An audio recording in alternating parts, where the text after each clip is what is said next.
I think if I hear you call me Becky one more time, six-pack, I'm gonna pop your tops. All six of them. Who are you?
Remain silent. Critics are calling The Client a masterpiece.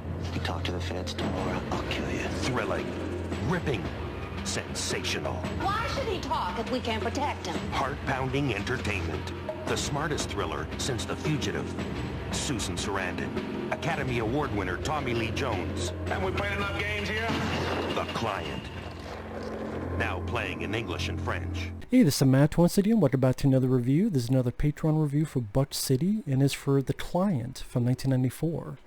Now, first off, if anyone's ever interested in requesting pretty much any type of video, you can either request it directly via PayPal or join me on my Patreon.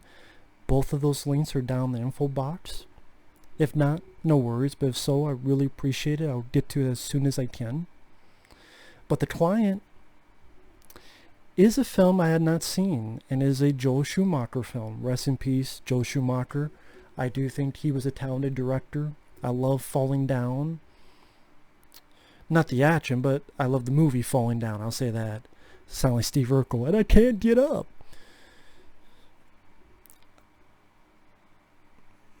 DC Tab I love. In January, some Blu-ray company said they were going to put a Blu-ray of that out, but never heard anything since. But I love DC Tab, which he did. Batman Forever I can enjoy for what it is. Well, I can watch as a tie waster, I'll say that. Falling Down, Lost Boys, they're great. 8mm I reviewed, as well as the Lost Boys and stuff. That's a great one, 8mm. Ignore the sequel, believe me, or just watch my rant on it. 8mm 2. But 8mm is great. Joel Schumacher didn't do 8mm 2, thankfully. Phone Booth was really good. I reviewed that. Tigerland I remember being pretty decent. And this one was really good. This was a good courtroom. Well, it's not a lot in the courtroom, but it deals with thriller aspects, with lawyers, with this little kid played by Brad Renfro that sadly, because of drugs and other stuff, he's no longer with us. I know at one point he was going to be one of the stars of Freddy vs. Jason, but because of his personal problems, drugs, like, that didn't happen.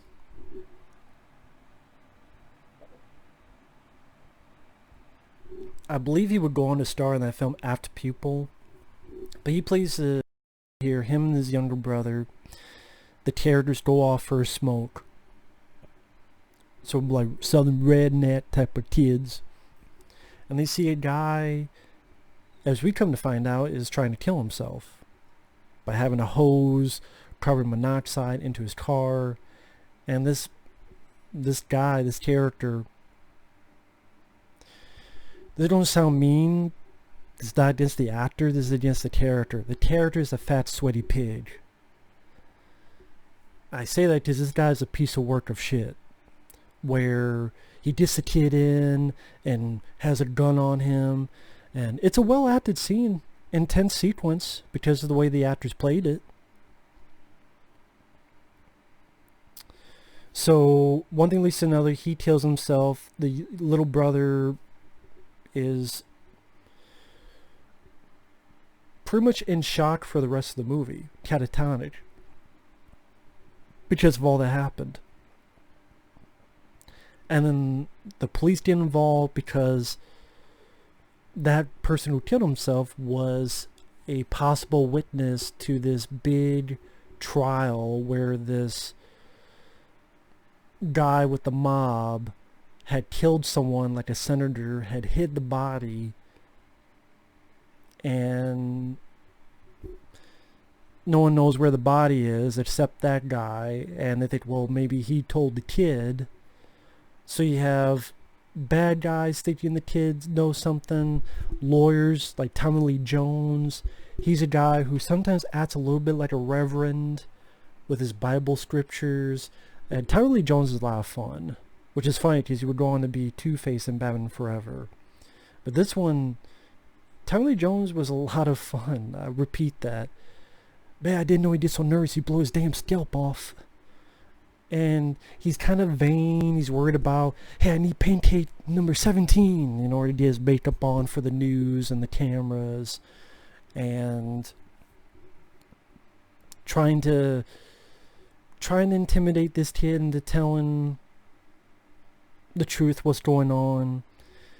Meanwhile, the kid does get a lawyer, and it's played by Susan Sarandon, and she does a really good job with this. I think the last time I saw her that I reviewed was Dead Man Walking, which I enjoyed. And Susan Sarandon is a great actress.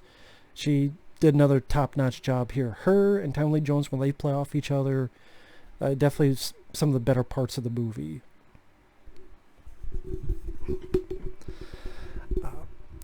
The movie, for its running time, I thought it went at a good pace. It definitely had an energetic vibe to it. I think because of the performances, especially Susan Sarandon and Tommy Lee Jones. But Brad Renfro did a good job too. I mean, there were parts where I did not like this kid as a character, but I think that was kind of on, maybe that was on purpose, because it's him having these shields up and hard for him to trust people, and then he does ultimately trust Susan Sarandon's character. That's part of the journey of this film. And some of the villains,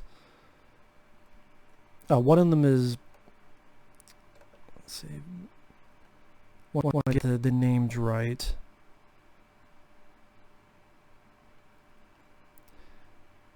Yeah, one of them is Kim Coates, which is a good character actor. He's been in a lot of stuff. A lot of stuff. He was in The Last Boy Scout. He's a guy in The Last Boy Scout who pisses off Bruce Willis. So Bruce Willis does the and puts his nose right into his fucking brain. That's Kim Coates, who gets the nose in the brain. He was one of the bad guys in the first Bad Boys film. He's been in a lot of stuff. He's a good character actor. Other recognizable people, you have, I want to get these names right, Anthony LaPaglia, who is Barry the Blade. He's a guy who, if the body is found, he's the guy who's going to get the most shit, because he was the one that put the body there. He's the one who did the killing. Anthony LaPaglia, he's been in a lot of stuff. I mean, he was in One Good Cop, 29th Street, Innocent Blood, So I Married an Axe Murderer, Empire Records, Summer of Sam, Analyze That. He's been in quite a bit of stuff. And again, good character actor. Yeah, Bradley Whitford, which I remember as the bad guy in Billy Madison, but he was in Get Out. Anthony Edwards, Not too big of a role, but he's a guy who works a little bit with Susan Sarandon's character. Ossie Davis, cool to see him. I remember him from the TV show Evening Shade. He was in, I believe, the Stephen King's The Stand. He's in a smaller role here as a judge. Will Patton, who was in Armageddon, a lot of other stuff. The 2004 Punisher movie. He's here as a sergeant who, a bit of an asshole. William H. Macy pops up as a doctor. That's what I mean. Like, you look at the cast, it's really stacked with very capable actors, including some smaller parts.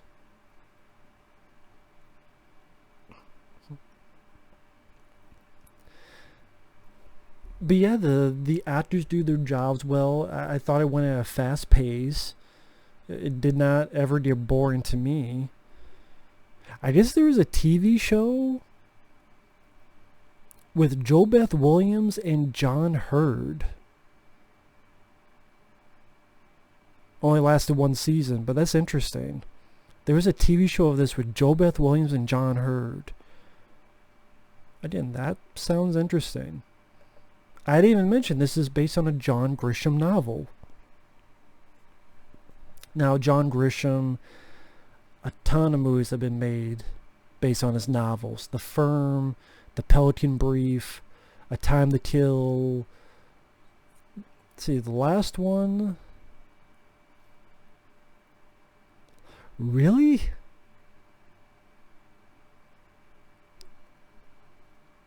That was a...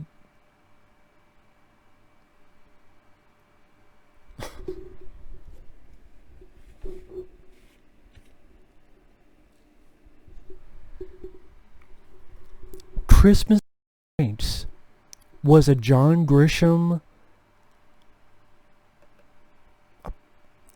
based on his novel Skipping Christmas.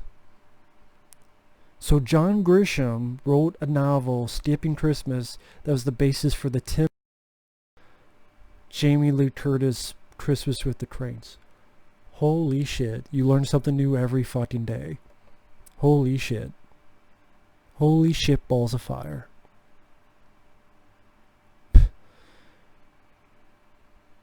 But other actors, J.T. Walsh is in the film. Not playing a bad guy this time.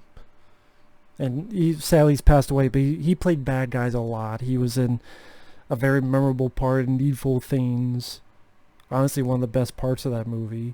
He was the bad guy in Breakdown, underrated Kurt Russell film.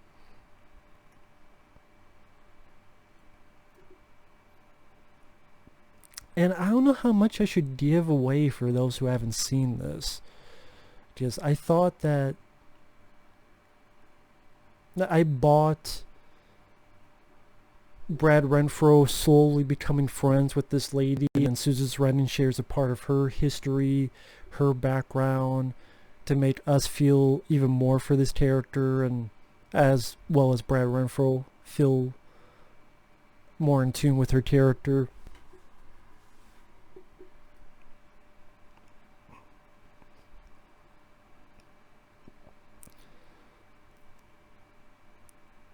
And yeah, I thought some of the dialogue was fairly fun. And I probably butchered with it. Thanks, Rev. You've been a real pain in the ass. Thank you, son. I can assure you have been an even larger pain in the ass.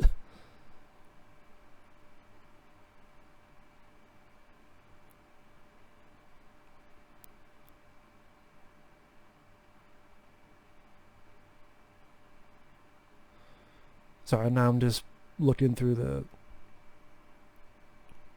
the quotes, but you know what? It'd be better just for you guys to hear them in the movie. I didn't really notice anything that made me mad. I was quite surprised by this, because, I don't know, I mean, I don't mind courtroom dramas, but I guess I was very impressed with the performances of the three leads. Susan Sarandon, Brad Renfro, and Tommy Lee Jones. And they all worked well. I mean, yeah, Brad Renfro's character, there are moments where he just fucking little asshole. But you get the gist that that's kind of the point, where he comes from a rough background and it's hard for him to trust people with his situation, and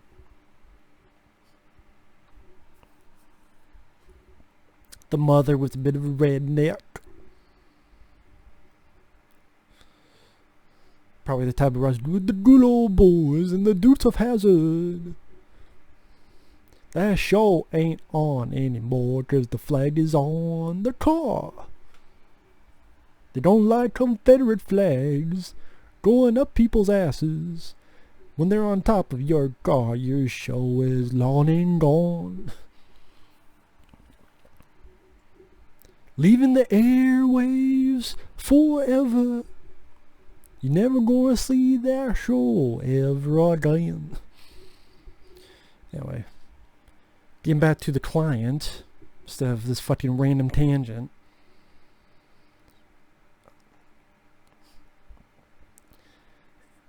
When I see this film and how this guy can go from, in my opinion, a fun comedy DC Cab to a different kind of drama like Falling Down, before that a horror film like The Lost Boys, to a much darker thriller, much darker, like 8mm, and then something that I could see Hitchcock doing back in the day, Phone Booth,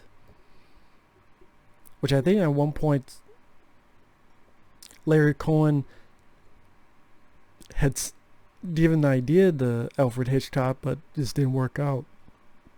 Way back in the day. But anyway, it showcases that Joel Schumacher was a great talent. And then people like, well, he did Batman and Robin. So what? Name any director I can name a shitty movie they've done. Okay? Don't give me that shit. Steven Spielberg. Ready Player One wasn't that great of a movie. Or there's movies he's done that no one fucking remembers. Didn't he do one? I swear he did one with Tom Hanks. Not The Terminal. I didn't mind that. I swear there was one that he did with Tom Hanks. I don't even remember what the fuck he was called. That's how memorable it was. Saving Private Ryan is not what I'm talking about. See, the fact that I'd have to look it up fucking says a lot. John Carpenter, my favorite director. The Ward sucked. Robert Zemeckis, Fuck What Lies Beneath.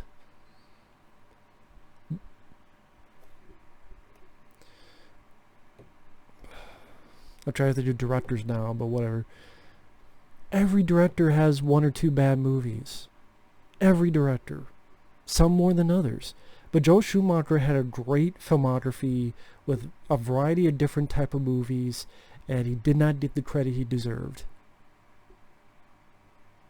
Even when he died, the fucking picture everyone 90% used was Batman and Robin. For the director, Batman and Robin. Oh, the Joel Schumacher gave you Batman and Robin. Not the director who gave you A Time to Kill. Not the director who gave you The Client. Not the director who gave you Falling Down or 8mm or Phone Booth. No, the guy who gave you Batman and Robin. Fuck these fucking website owners, news outlets. Fuck them up the derriere ass. Stick a fucking light bulb up their ass and give it a fucking twist. Maybe if they can fucking light up some joy in their life. Or in their colon. But I'm not going to give too much away of The Client. I think there's probably a lot of people watching this who have never seen it. I think it'd be worth a watch. I think people will be surprised by it. It's not an action film.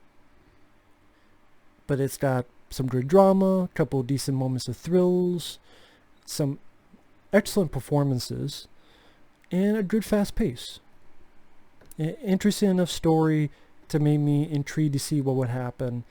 And Susan Sarandon and Tommy Lee Jones played off each other. I wish there were more scenes of them together, just because almost like if they were a team and they worked together, but they also fight with each other. I know that doesn't make sense, but I don't know, I just enjoyed them together so much. I would have liked to have seen the whole movie with those two, but you do quite a few moments, so there's that. With that said, thanks for watching. Take care. We'll see you guys later. Bye-bye.